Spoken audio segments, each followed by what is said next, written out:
Emeka ihe na-ekwu bụ aga m asị gị loo na iyi amụ maka ị na-anya na Igbo kịta ụmụ okorobịa yon yutu egbugoro erigo nne and mmadụ ga-amụchi ihe niile aha egburu egbu for that onye aka ndị Abakaliki na ndị Fulani jiri ka anyị mma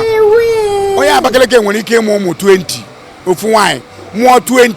ọ chọghị ịma jos ọ kpọsasị ha nke nọ ebe 10 or 15 years 20 years nata ọ jụrụ esi anata ọsị ọ nga bụ onye dị otu ọsị ya ọmaka ọnwụ ya ọ bụrụkwa na-ereri ebe ahụ ọ chọọ dị ịma ndị nke na nso bụrụ nwa ya biko Emeka onye ọbụla sọrọ oge mụọ mụnwa ama nye gị advice mụọ ịtọ ma mụọ ịnọ ma ọ mụrụ n'iyi azụ onye enweghị ego ka a na-asị mụrụ n'iyi azụ mana ọ bụ na nka na amụ nwa aga m amụ nwa na-ahaghị mmụzuo 20 onwe onye ọ gbasara otu si nsọ ma esi nzụọ ha atụrọ ndị ugwu mmụcha ha kpọghasịa onye abụ na enwere ndị alamajari